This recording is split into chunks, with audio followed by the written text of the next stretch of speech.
is the much awaited segment, I believe.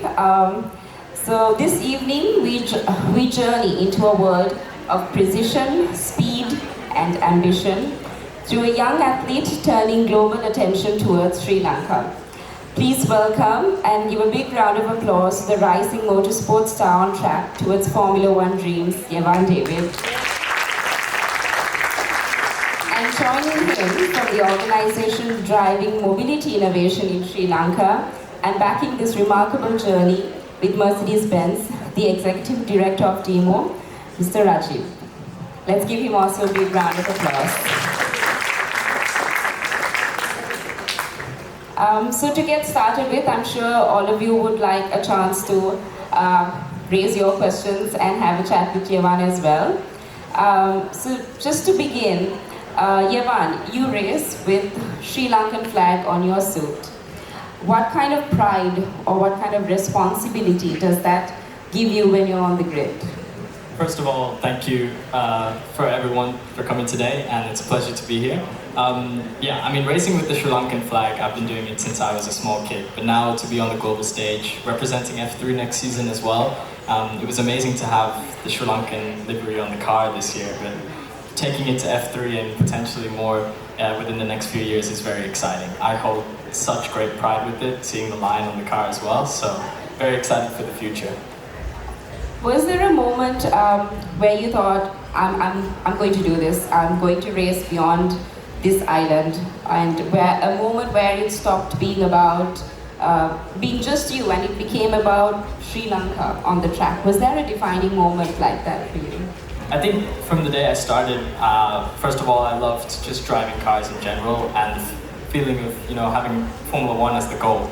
But once I started racing abroad, like in Malaysia and Thailand and all over Asia, I realized I'm representing Sri Lanka, not just myself. So it happened probably 2 or 3 years into my racing career, which was around 2017 and 18, when I started to race in places like Europe and Asia.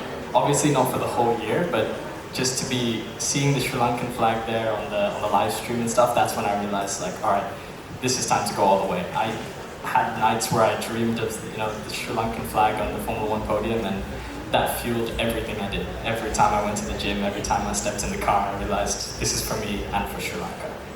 That's quite inspiring, and that is such a young age to carry such a big responsibility. You're carrying a nation with you when you race, so that's amazing.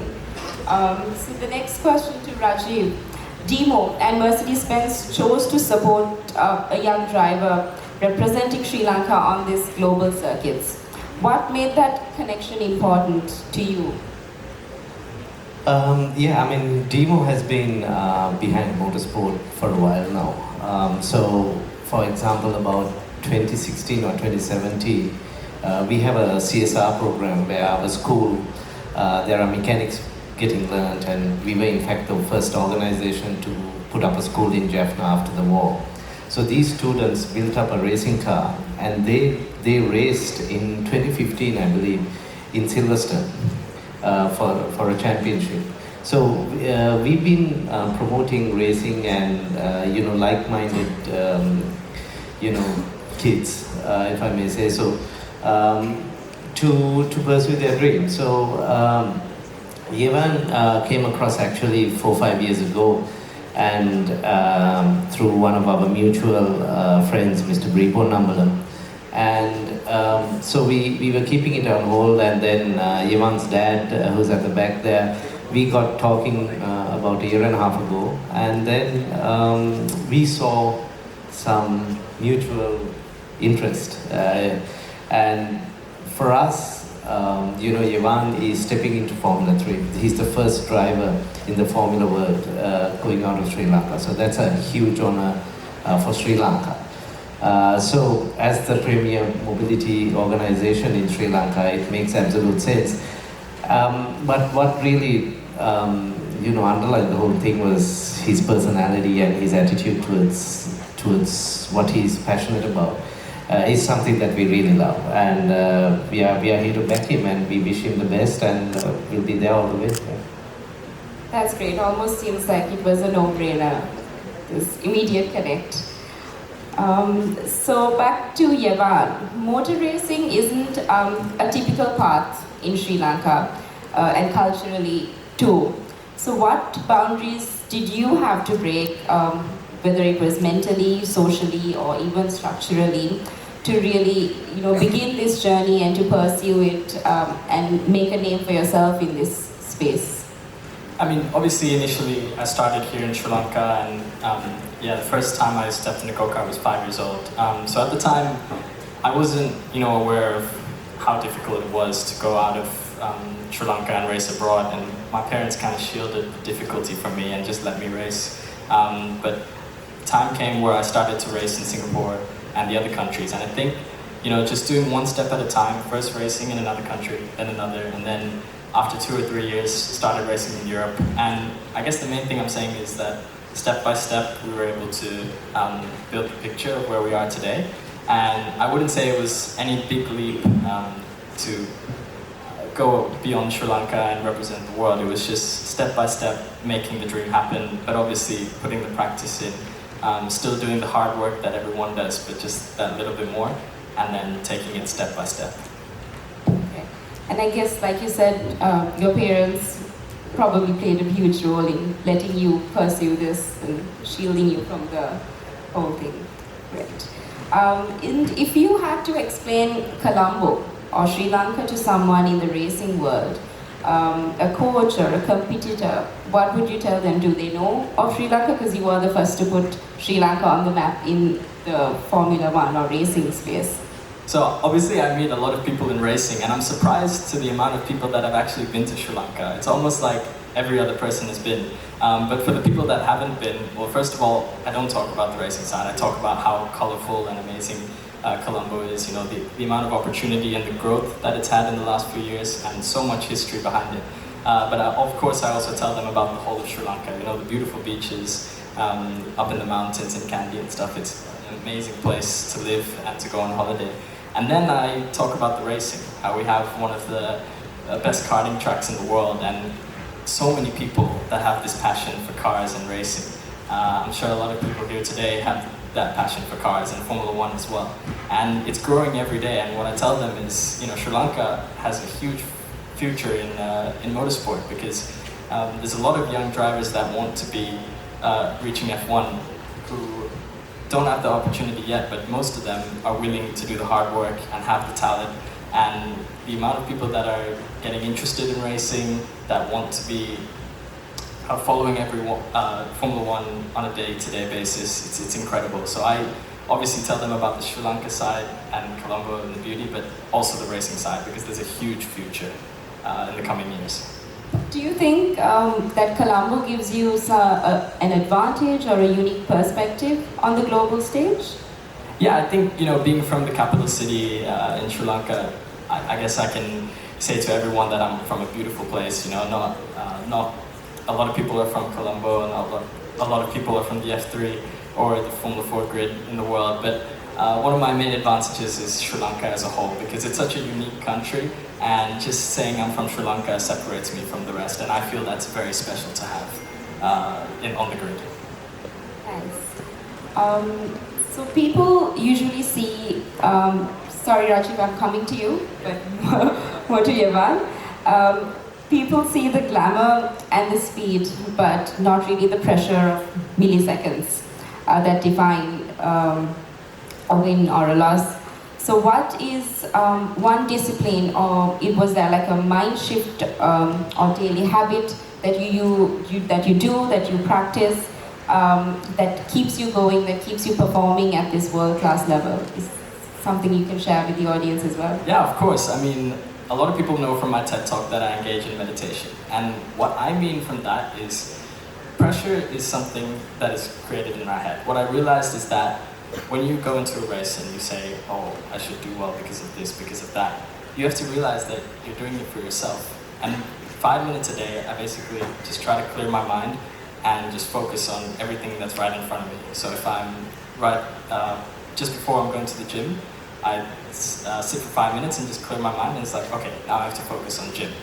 And how that helps me is when I'm about to get into the car, I do that for 1 minute. And because I've done it every day, just practicing to clear my mind, I can clear my mind again on track. And it's all about, the mindset you have, because if you're doing it for yourself and you want yourself to do well, you won't feel pressure from, fans or family or anyone that a lot of people feel in sports. So that's one of my main practices, and obviously it has to come from the mindset of believing in yourself. I guess that too takes a lot of discipline, because meditating is not something easy to do. I've tried. Yeah, honestly, a lot of people who try it, get bored, and it's like, when you're about to go to sleep and you're just thinking of everything and you keep going, and then you suddenly fall asleep. It's like the same in meditation. Your mind can go to a million different places, but what you have to realize is that once you do it for 2 weeks, 3 weeks, 4 weeks, and you do it every single day, at one point your mind is going to get used to it. At one point your mind is just going to say, okay, now it's time to think of nothing. It's like learning how to write, At first you don't know what you're doing, but we learn it as kids, and now it's effortless. And it's the exact same with anything we put our mind to, and including meditation, no matter how hard it is. Keep trying and keep going, not giving up. I'll do my best. So motorsport is a performance sport, but it's also a world of engineering, of material, of precision, of design. So even the way the helmets and the suits are built. So how does design impact your performance, from aerodynamics or to the gear you wear? What does the role of design play for you? Huge, because a lot of people look at the helmet and go, wow, that's such a cool design. But there's a small wing on the back of the helmet, and if that's not the right angle, it's actually slower on the straight. So everything down to that, to the tires and the wings on the car, everything has to be precise, because we're talking about tenths or hundredths of a second. And although the human variable is the biggest, because you can improve yourself as a driver as much to find those tenths, you have to make sure that there are no other variables on the car. And it's the same with any sport, you just try to work on all your weaknesses. The weaknesses of the car might be the wing at a different angle that's wrong. So it's just being precise in every area and then working on yourself. Interesting. And to Rajiv, where do you see Mercedes-Benz aligning with this idea of performance design? Well, Mercedes-Benz, especially with AMG, is at the cutting edge of design, and in fact, just last few days, I was privileged enough to see the 2028, 2029 vehicles that are going to come out. And the amount of time and effort and R&D, Mercedes-Benz is the only manufacturing company that has the highest amount of R&D going into their production cars. So, Formula One is, I think, I know in Formula One there's 1 quintillion data points that they measure to get it right. So he just mentioned 5 or 6, but that's the amount of detail that they go into. So, design is, it comes with the engineering part of things as well. So, in Formula One, the vehicles change every 2-3 years because of the regulation. So, again, that a set of people who are innovative enough, who has the imagination to work within those rules, to get the best car out for the best drivers, that's where Mercedes-Benz and their aerodynamics and their engine capacities come in. And what we know from Mercedes side is that, the pinnacle of engineering and design is Formula One, and they get trickled down to, your production cars. Most of the safety equipment and the hybrid engines that you see in these vehicles now was initiated in Formula One. So that this knowledge is coming down to our doorsteps in another 2-3 years time. So we are fully supportive of it, and we are very lucky to be part of Mercedes-Benz, because we get to see that thinking, from how quiet a car is or how loud the engine needs to be based on each customer's requirement. So those things come in, and the R&D divisions in Mercedes-Benz are huge. And as I said, they have the highest budget. So Mercedes-Benz is up there, and I hope he one day races for Mercedes as well. Yeah, we hope so too. So, like you said, Rajiv, Mercedes-Benz embodies precision of innovation and engineering excellence. And I think you touched upon this earlier as well. What shared values did you see in Yevan that made him a natural fit I don't know about design. No, but I mean, you know, the way he carries himself, and he's such a humble guy. But I think it's the work ethic. Nobody sees the work ethic that goes into driving a car. I mean, I would challenge anybody here to drive 20 laps around one of our go-kart tracks here. It's not a joke. It's very difficult. So it's the work ethic that goes in, and then as drivers, they have to work with their engineers to make the car as suitable as possible for his driving style. So, I mean, in discussion with him, you know, when you speak to him, you understand that he has the right head on his shoulders. So, I mean, we want to back a guy who aligns with our values of Demo and Mercedes-Benz, and that's what we did. So the same question, but in a different twist to you, Yevan. So when you partner with a brand like Mercedes-Benz, what qualities or values of that resonate with you and your personal journey to get you here? Well, I mean, obviously, Demos is a huge brand in Sri Lanka that have been here for over 85 years. But one of the biggest things I say is that I have a group of people and a brand that believes in me of reaching the goal of Formula One. So obviously, I started this journey alone with my family, but now that we have more people believing in us, it's all contributing to the dream that I have of going to Formula One. And it's amazing to be with Mercedes as well, because obviously they're a team in Formula One, so as Rajiv said, maybe in a few years. But it's, yeah, just a huge help to have that belief from them. That's great. So based on your experience racing internationally, what's the one thing you think Sri Lanka could build or encourage to develop more world-class talent like you, whether it's in motorsports or even design or engineering? What do you think Sri Lanka can do to support or encourage this kind of unconventional path? Well, as a driver in Sri Lanka, there's an opportunity now to go-karting and develop as a driver here. But it's all about getting the opportunity to go and race abroad. So whether the sponsorship programs or maybe more racetracks here so that they have different level of experience. But I wouldn't say that there's a driving disadvantage here, because at the track we have here, we can practice pretty much every weekend. But one of the biggest problems is time and the budget to do it. So having the budget to go abroad, sponsorship programs would help, and also the publicity. Saying to the world, Asia, Europe, that there are drivers here that are talented, that have the work ethic, because I know for sure there are, and they're going to be in the spotlight in a few years. So publicity is one of the main things, because there'll be opportunities from other countries that would want to have drivers from here, not just based on their talent and their work ethic, but the fact they're from Sri Lanka. Those opportunities are going to come within the next few years, and one of my biggest goals as well is to help younger drivers in Sri Lanka. In a few years, I will probably be worrying about that, not right now because I'm still one of them, but there's definitely opportunity in a few years. I'd just like to add something to that. There are many other avenues that you can get into Formula One. I know that there are some members from the Morutu University in the panel who are representing various teams in aerodynamics, in tire, because we have got a lot of knowledge on tire because we offer a rubber industry.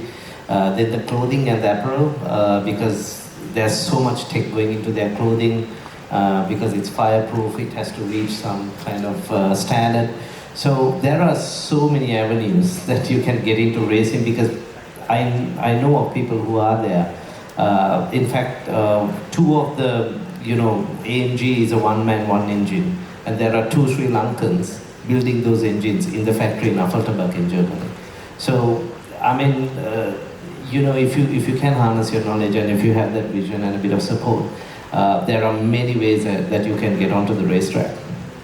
That's great. You had anything to add? Yeah, no, I just wanted to say, when you're not a driver, if you want to be an engineer in Formula One or a media journalist, there's so many opportunities. If you go to university in the UK, there's many engineering programs, and you can become a race engineer in Formula One. And not just in Formula One, there's Formula 2, Formula 3, but like you said, there's Sri Lankans there that are already working that we don't know of. So even if you're not a driver, there are many opportunities there. All right. So to Rajiv, DEMO has a history of supporting innovation and talent, like you said. How do you see organizations like yours contributing to a future where young Sri Lankans can excel globally and not only in motorsport but across industries like you just mentioned? Yeah, I mean, DEMO has always tried to, support the young talent, and especially if you take from our mechanics, we have alumni out of DEMO in Canada, in Australia, in New Zealand, in Dubai, and so on. So we have our training school that we develop kids. But I think it's about giving exposure. And when you work with organizations like DEMO, it's not just Mercedes-Benz. We have another variety of industries that we represent. You get exposure to the best of brands and the best of know-how around the world.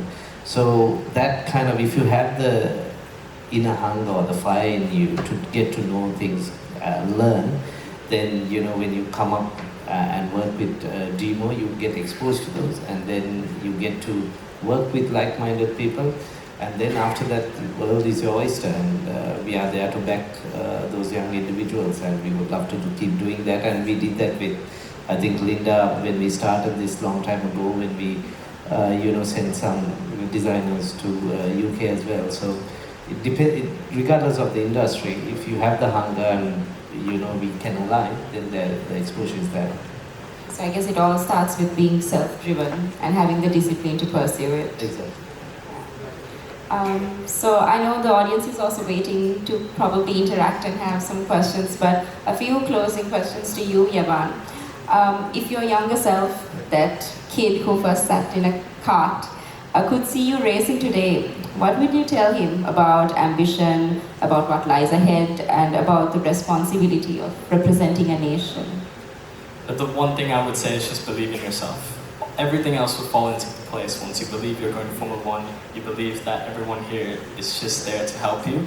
And I can say for sure that my younger self now would be so driven knowing that I got to this point.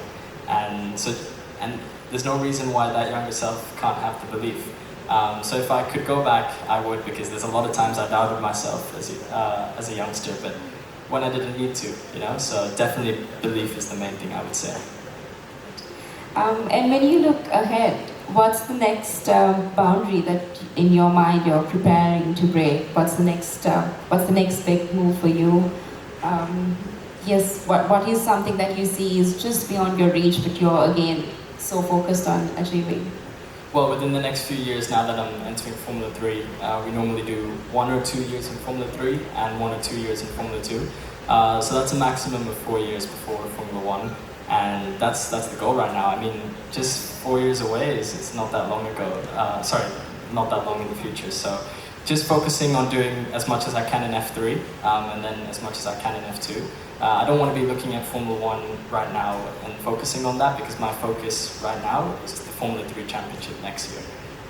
So definitely my goal is to win Formula 2, and then the dream is there. So definitely all eyes set on 2026, and then we go from there. We're all rooting for you. If you tell the next Sri Lankan kid with this, what they would assume is an impossible dream, and if Sri Lanka and Colombo were to support more young boundary breakers like you, what needs to change?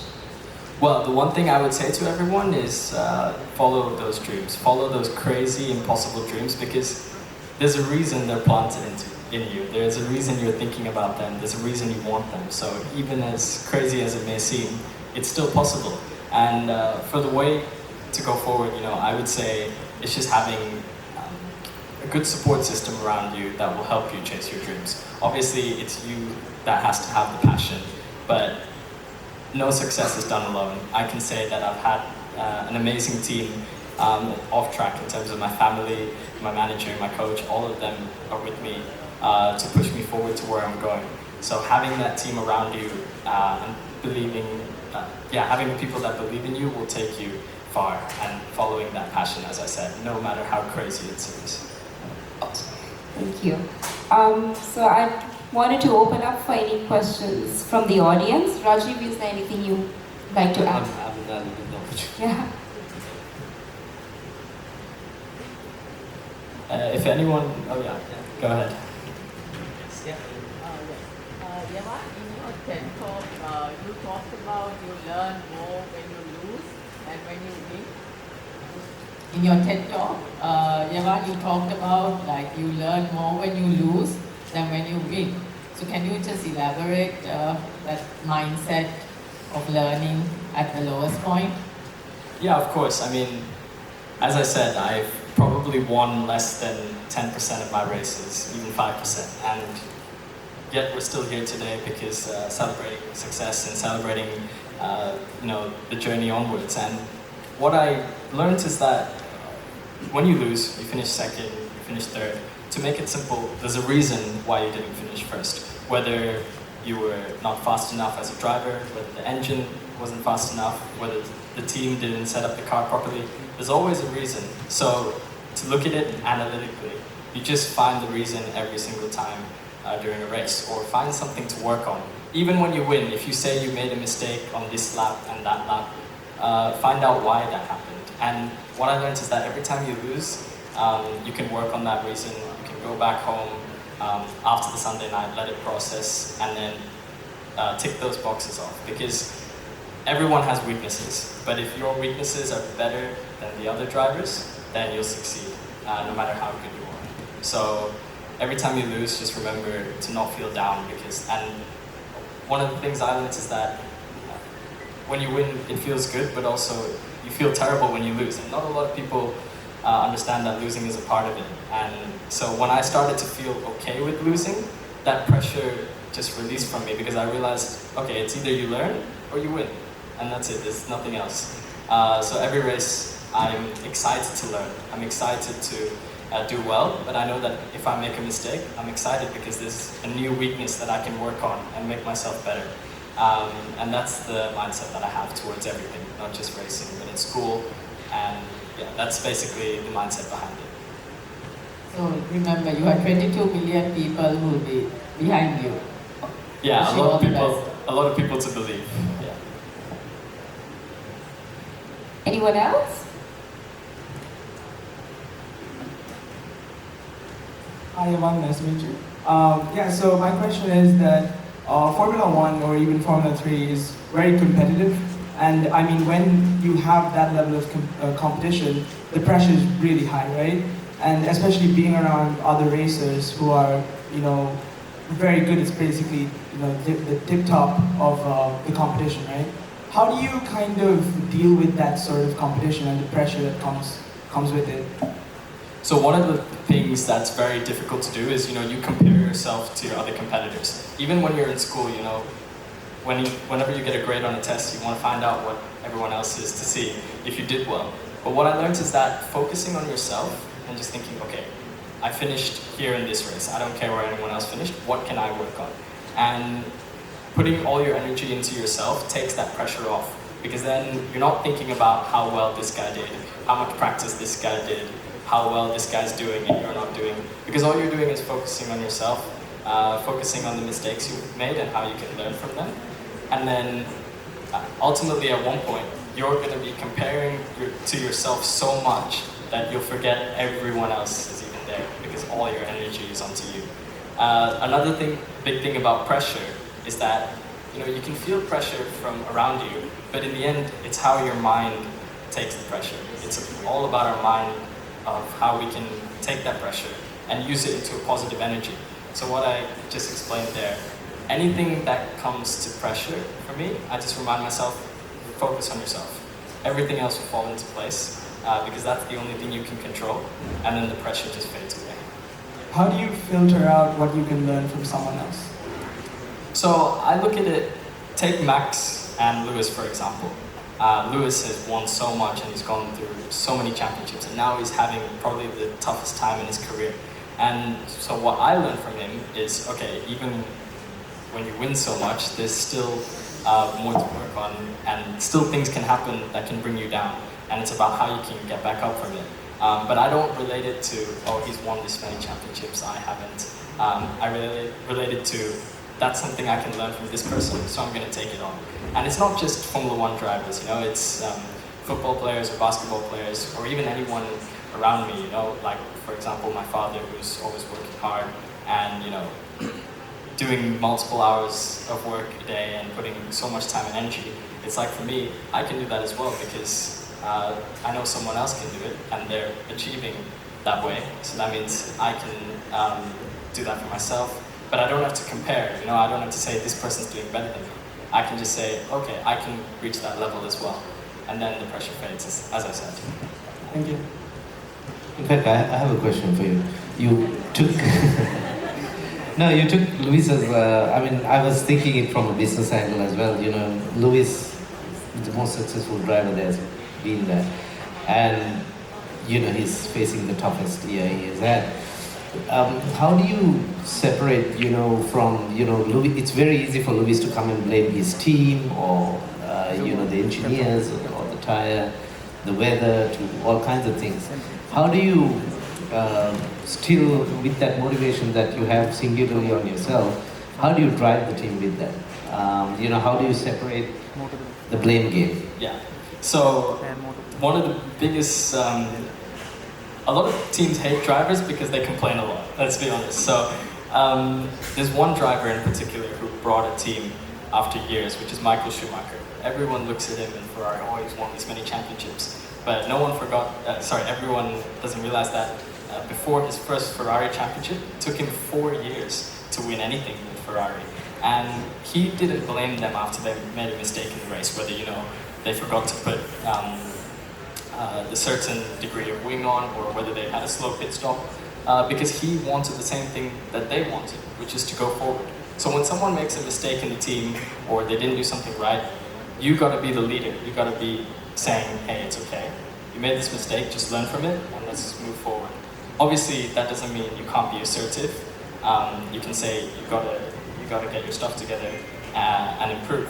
But it's all about leading the team, like you said, not blaming, but just helping them. And it's in every area of life, whether your teacher is not good to you at school, and you keep complaining, but you can talk to them and say, this is what I need to move forward. And it's the same in racing. So it's all about not blaming and just understanding that they want the same thing as you and helping them move forward. Thanks. Anyone else? It's on. Hi, Yevan. So my question to you is there a role model that you look up to in F1 or rather a favorite driver in F1? Yeah, I look up to, as I said, Max and Lewis because, Max is doing wonders this year and the last few years in the championships. And, just the mentality of not caring about what happens in the race and just driving to the maximum, I love that. And Lewis, through his Mercedes days, just winning so many races and having this really nice swagger and attitude towards it, they're definitely my two role models. Polar opposites, but I look up to both of them, yes. And we love you so much for what you do as well. Thank you. I hope that I can be a role model like that one day. Okay. So my question is, looking back to your life, what was the moment that was the changing point for you to take up this career, which made you feel, okay, racing is my future? Is there any moment that you would like to share with us? Yeah, so obviously there's the beginning, which was stepping in a go-kart for the first time and watching the first Formula One race on TV and saying, I want to be there, this is it, let's go. But one of the biggest for me was 2020, when we all went into lockdown, into COVID. I also didn't race for the whole year. And up to that point, I was still living with my family, going to school like a normal kid and doing racing as well. But in 2021, racing became my whole life and nothing else. What happened was from January to November, I moved to Italy with my coach. A few people know the story. And what was so difficult for me was in October, November and December in 2020, I realized I was going to leave my life and go to something that I didn't know what was going to be. Obviously, it's still racing, but it's living in a different country, living during COVID as well, and most of all, not having my family at every single race. So at that point, I was like, okay, this is the chance. This is it, and there's no turning back.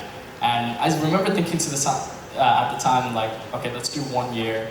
Let's see how it goes. I still wanted to do more, but I just wanted to see how it was after 1 year. After that 1 year in 2021, where I also got in contact with Dimo at the time, I realized this is going all the way. And there was no question that I was going to come back in 2022, 2023, and here we are, about to go into 2026, 5 years later. So that was definitely a turning point in my career and my life. Great, bro. You are going to make history. We are right behind you. Thank you so much. Hi, Yevan. So since the barrier to entry into motor racing in general is so high, what do you think about sim racers in general? Do you think they're just going to be just there, or will they be given a chance to prove themselves sometime in the future and maybe actually be put into a race car? Or do you kind of have to always go through go-karts and then make your way into big motorsport? So that's an interesting question because a few people have seen the movie Gran Turismo of Jan Mardenborough. He obviously went into this simulator racing competition, got the opportunity to drive for Nissan, and now he's a professional racing driver. Nowadays, sim racing has become very big because of COVID as well. Every single driver got a simulator and started driving. And I would say for the time being, you still have to go through go-karts and get to Formula 4, get to Formula 3. But I would say definitely from sim racing, you can start at Formula 4 and kind of skip the go-karting because, in our sport, when you're racing on the simulator, you're still driving the Formula 4 or the Formula 1 car on the simulator at every single track. Okay, there's a little bit of real life difference like rain and things that can affect, but you're still training yourself, you're still training the muscle memory. I'd say the only thing that you can't train is the physical side, but obviously you can still train at the gym. So the point being, definitely you can go from sim racing to Formula 4. Obviously not a lot of people have the opportunity today because the spotlight isn't on sim racing. The spotlight is on go-karting in Europe and Formula 4, and that's why they're getting the opportunity. But for sure, I would say there's talent and a lot of people that have the work ethic from sim racing that can go into Formula 4 and proceed to Formula 1. Thank you so much for me. All right. Anyone else? We have a lot of questions from this side. I wanted to say one thing. I think a lot of people are asking who's going to win the F1 World Championship, and my prediction, I'm going to say Max for now. So I don't know. Let's see how it goes. We'll know next week. But that's my prediction for the Formula 1 Championship. What about you, Rajiv?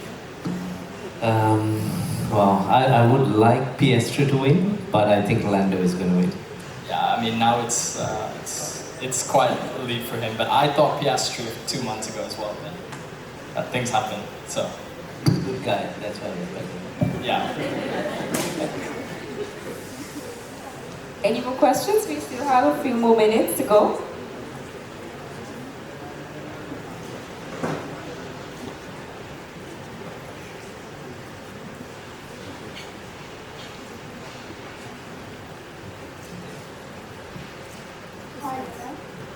So how do you bounce back from failure and keep up with positive mindset? So, I mean, failure is one of the hardest things as an athlete, as a driver, and as I mentioned before, learning from it is the only thing you can do because just bouncing back, I mean, I hate losing. No matter how much you can change your mindset and put it in a positive way, it's terrible. What I do is I process it on the Sunday night or the Monday, and I just think, all right, this happened, but I've been through it before. I've lost in karting, I've lost in Formula 4, I've lost in many different times, and I know that I bounce back every single time, so I have the belief to do it again, and I have the belief to win.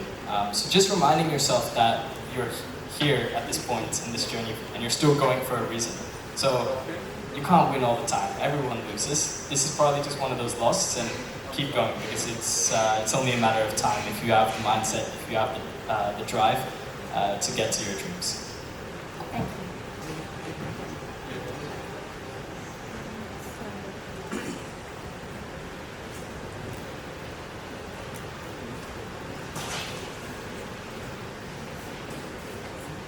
Yeah, I just want to ask, what's your conclusion or end game when you get to Formula 1? I mean, I know you're working towards F3 and F2 and you don't want to think about Formula 1, but like, you like it or not, you are going to get there. I know that. Great words. But you do know that things are going to change drastically. Yeah, so what are your thoughts on that? Yeah, so your question is like, what are my goals in Formula 1 and beyond, right? Yeah. Yeah, so I mean, for me, it obviously depends with the team I'm with, but I don't want to just be participating. I want to be winning races, winning a world championship, and obviously, if you're in a lower end team who's not achieving as much, maybe you have to prove yourself there and get a few top 10s, get a few points finishes to go to that top team. But my goal, once I'm in that top team, is exactly the same as every single driver, to win a championship, to win races, and just to be at the top of my game for as long as possible. With saying that, I don't have a particular team that I intend to be with or have a goal towards. I just want to be with the quickest team possible. And if you're with a team that's lower end, like I said, your goal might not be winning the championship, but your goal might be to get to that top team in the meantime. So definitely not just going to be participating there, but winning. Thank you. Anyone else? That's the fun question. Who's your favorite sports role model beyond racing? And second question is, who's your favorite musician? We just want Favorite musician? Okay, so favorite role model beyond racing is Michael Jordan, because I love basketball. I think I probably watch basketball now more than racing. I love it that much, but more because of the mindsets behind it. I love the way because you're competing against a lot more people in basketball, so this mentality that they have, I love it. And I've taken it towards racing because Michael Jordan, as Rajiv said, you have to lead a team and not blame them, and that's what he did all those years ago. And a lot of people in the racing world don't see that mindset as well. So yeah, I love that a lot. And favorite musician?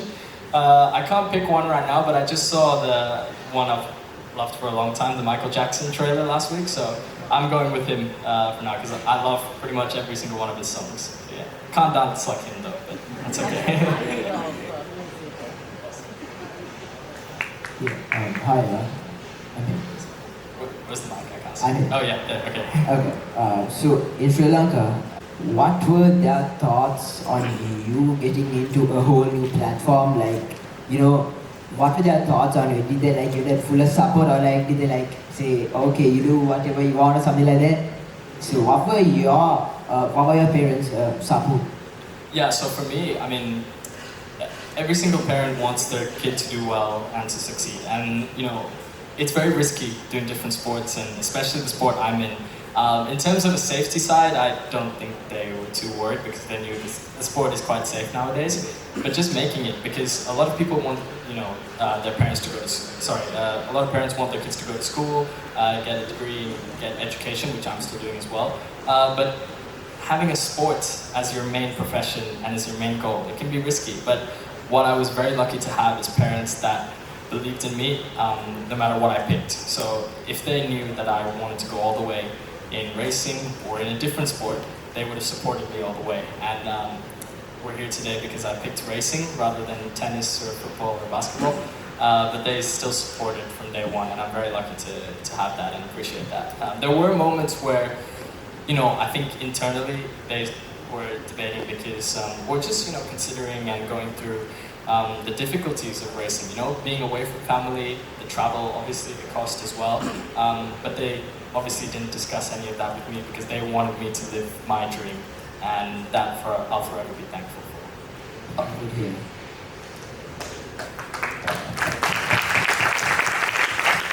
Give a round of applause to your parents. 100%. Hi. Hi. How are you doing this evening? Yes, all good. You? Yeah, great. Just want to know, what if you had not been into racing? What would you want to do?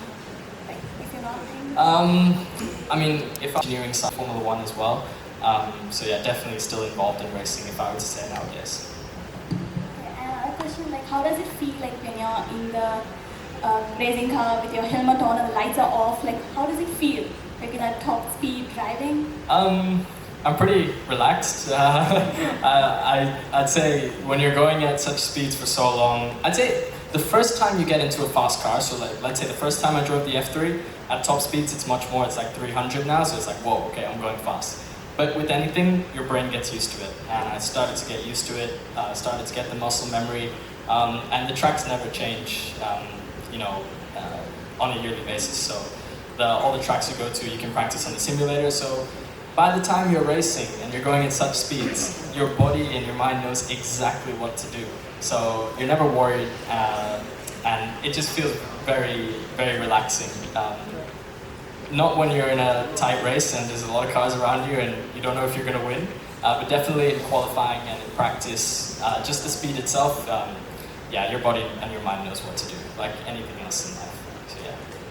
Thank you. Do you have any, with this current stage you're facing now back in Sri Lanka, getting partnerships, endorsements, do you have any thoughts on how you're going to discipline yourself with that regard? The balance with your fitness, your mind, your clarity, how you will spend? Yeah, so time management basically, right? Well, I would say I've been managing time since I moved to Italy in 2021 because I had to do online school with the racing, and now obviously it's a very different type of time management because it's physical fitness that I have to be worried about, like going to the gym 5 times a week, and then events like this, the sponsorship events and the interviews. And I'd say what's important is having the downtime. You can have a million interviews in a week, or you can be in the gym all the time. But at one point during the year or during the month, you have to set time for yourself to just switch off, to do whatever you want. For me, it's relaxing with my family, watching Netflix, and we got Christmas coming up, so that's a good time to do it. But until then, it's just focusing on what you have to do now, but then having the time to switch off. Because one thing I learned is if you can't switch off, you can't switch on. So just making your life as organized as possible in that way.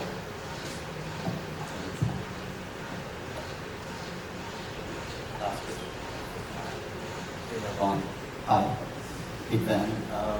My question for you is, obviously in racing there's a big difference between being aggressive and defensive. What do you feel is more important to focus on, since now you're going into F3, and what do you think is going to get you to F1, being a more defensive or aggressive racer? Well, in terms of wheel-to-wheel racing, the mentality I have is the best offense is defense.